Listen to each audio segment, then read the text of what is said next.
News ചാനലൊക്കെ എന്താ വെച്ചാൽ സീനാണ്, ബാക്ക്ഗ്രൗണ്ട് സ്കോറൊക്കെ. ഇപ്പോൾ ഇതെല്ലാം ബിസിനസ്സാണ്. ഇതിനകത്ത് നമുക്ക് TRP റേറ്റിംഗ് എന്ന് പറഞ്ഞാൽ ഇപ്പം ചാനൽസിനെല്ലാം റേറ്റിംഗ് ഉണ്ട്, ന്യൂസ് ചാനലിനും ഉണ്ട് റേറ്റിംഗ്. പക്ക നമുക്ക് മനസ്സിലാവുന്ന ഒരു കാര്യമുണ്ട് വെച്ചാൽ ഇപ്പം നമ്മുടെ വിപ്ലവകരമായിട്ടുള്ള ദിവസങ്ങൾ വരത്തില്ലേ, അതായത് വാർ, മണ്ണിടിപ്പ്, ഇങ്ങനെയൊക്കെ വരുന്ന ടൈമിലൊക്കെ ഇവന്മാരുടെ ആ ഒരു ഓളി വെച്ചിട്ട് കൂടും, ഒരു ടെൻഷനാവും. ഒരു കുഞ്ഞുണ്ടാവുന്നതും കുഞ്ഞു മരിക്കുന്നതും എല്ലാം ഇപ്പം കമൻട്രി പറയുന്ന പോലെയാണ്.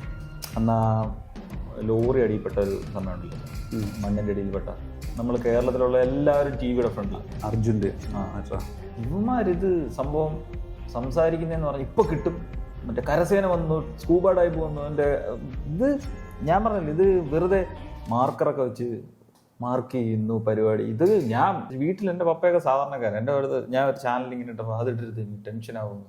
പ്രതികരിക്കണമെന്ന് വിചാരിച്ച് ഞാൻ കമൻറ്റ് ടൈപ്പ് ചെയ്യാറുണ്ട്. ടൈപ്പ് ചെയ്തിട്ട് പിന്നെ അതേ കണക്കിനെ ബാക്ക് ഇടും. ഞാനിത് പേടിച്ചിട്ടല്ല, നമ്മളിത് വെറുതെ അതല്ല ടൈപ്പ് ചെയ്തിട്ട് കാര്യമില്ലടാ. ഏറ്റവും വലിയൊരു ഇൻസിഡൻറ്റ് ഞാൻ പറഞ്ഞുതരാം. പ്ലെയിൻ എയർ ഇന്ത്യയുടെ ഒരു മലയാളി, ഞാൻ ആരെ പേര് മെൻഷൻ ചെയ്യുന്നില്ല, ആ വീട്ടിൽ കുഞ്ഞ് വരാൻ നേരത്ത് മൈക്ക് എടുത്തിട്ട് അതിൻ്റെ റിയാക്ഷൻ എടുത്ത് കൊണ്ടുവച്ച് കൊടുത്തിട്ട് അമ്മ മരണപ്പെട്ട. ഇതൊക്കെ എന്താണ് ചെയ്തത്? ഇതൊക്കെ എനിക്ക് മനസ്സിലാവും. അതെന്നറിയാമോ, ഇവർക്കെല്ലാം ഇപ്പോൾ ടാർഗറ്റ് ബേസ്ഡ് ആണ് എല്ലാവരും ജോലി ചെയ്യുന്നത്.